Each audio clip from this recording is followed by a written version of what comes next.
Morning बच्चों, आज हम करेंगे वर्कशीट नंबर 65 जो कि आपकी 9 दिसंबर के लिए बनाई गई है। और आज आपका नया चैप्टर शुरू हो गया है, कार्य तथा ऊर्जा। आज हम पढ़ेंगे इस चैप्टर में बल द्वारा किया गया कार्य। ठीक है, तो ये देखिए, जिज्ञासा दीदी कहती हैं ज्ञान से कि वैज्ञानिक रूप से कार्य की संकल्पना आम रूप से कुछ अलग है। यदि एक बल लगने पर, कोई भी एक बल के लगने पर किसी वस्तु की विराम अवस्था अथवा गति की अवस्था में परिवर्तन आता है तो हम कहते हैं कि उस बल द्वारा कुछ कार्य हुआ है, अगर अवस्था में परिवर्तन आया बल लगने पर। इसलिए पढ़ना, लिखना, सोचना और बातें करना ये वैज्ञानिक रूप से किसी भी श्रेणी में, कार्य की श्रेणी में नहीं आते कि इसमें हमने कार्य किया। वैज्ञानिक रूप से कार्य क्या है कि वस्तु पर कोई बल लगा और वस्तु विस्थापित हुई, तभी हम उसको मानेंगे कि कार्य हुआ। सपोज आप यहाँ पर खड़े हुए हैं, खड़े खड़े आपने कोई बोझा उठाया हुआ है, सर पे पैकेट पकड़ा हुआ है, तो आप कोई कार्य नहीं कर रहे, चाहे आप कितने आपके पसीने गिर रहे हो।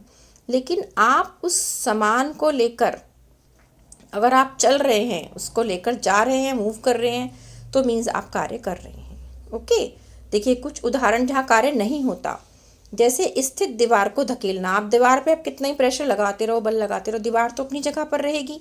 इसका मतलब आपने कोई कार्य नहीं किया। एक विद्यार्थी का अपनी बस्ती के साथ एक स्थान पे खड़े रहना, जैसे मैंने अभी आपको बताया था, ये देखो दिखाया है पिक्चर बनाकर। या सिनेमा देखना, बातें करना, ये सब क्या है, कार्य नहीं है, क्योंकि इसमें स्थिति में परिवर्तन नहीं हुआ। तो बल द्वारा किए गए कार्य की गणना हम कैसे करेंगे, एक हम फार्मूला निकालेंगे जिससे हम पता करेंगे कि हम कार्य कैसे निकालें। तो कार्य को हम W से दिखाते हैं बच्चों, और किसी भी वस्तु पर जो हमें कार्य निकालना है तो हमें देखना उसमें बल कितना लगा और बल से वो कितना विस्थापित हुआ। इसका मतलब किया गया कार्य बराबर बल गुणा विस्थापन। ये पिक्चर में दिखाया है कि खसका के हमने उसको यहाँ से यहाँ मूव कर दिया, तो कितनी डिस्टेंस उसने, कोई वस्तु यहाँ पे रखी थी, यहाँ से वो यहाँ तक पहुँचने में उसने कितनी दूरी तय की, माना S दूरी तय की F बल लगाने पर, तो इन दोनों का जो परिमाण होगा, उनको जो मल्टीप्लाई करके हमें मिलेगा वो होगा कार्य।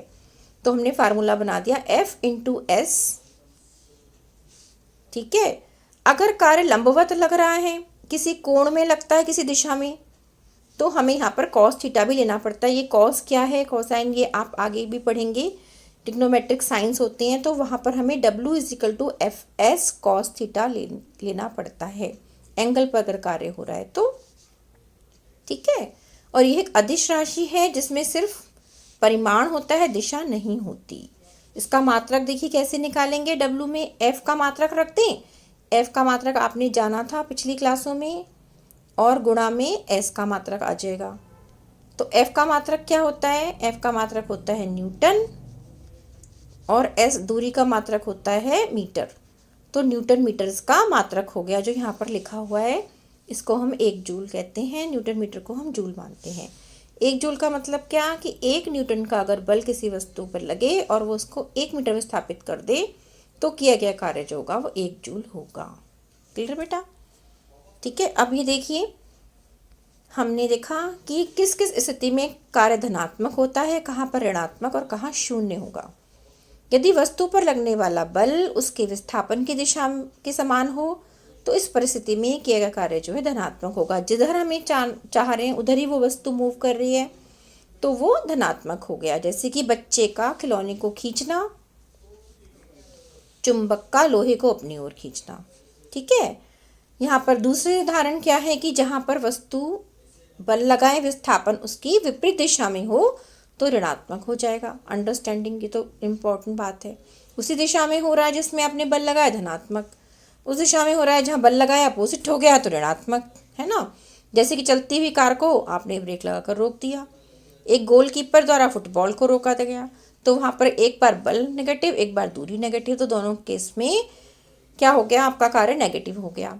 एक बल द्वारा किए गए कार्य शून्य तब होता है यदि बल द्वारा वस्तु की अवस्था में कोई परिवर्तन ना हो, कार्य शून्य हो जाएगा। जैसे कि अभी ऊपर भी आए थे, या फिर समकोण पर अगर विस्थापन और बल एक दूसरे समकोण पर हो रहे हैं, माना बल लंबवत लगा और विस्थापन ऐसे हुआ, तो यहाँ पर भी जो किया गया कार्य है वो 0 आएगा, क्योंकि कॉस जो 90 हो जाता है वहाँ पर लंबवत का मतलब 90 डिग्री, तो cos 90 का मान 0 होता है, इसलिए वहाँ पर किया गया कार्य जो है वो 0 होगा। जैसे पृथ्वी के चारों ओर चक्कर लगाता एक उपग्रह, कुली के सर पर बोझा, जैसे मैंने अभी आपको बताया था। ये इंपॉर्टेंट है, इनके एग्जाम्पल्स आप जरूर याद रखना। अब क्वेश्चंस पर आते हैं। परिभाषित कीजिए किया गया कार्य और एक जूल कार्य।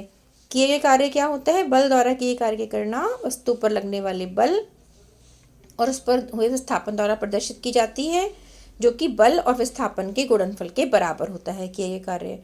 अब यहाँ पर एक जूल कार्य, यहाँ से आप एक जूल की परिभाषा लिख देंगे। ओके बेटा।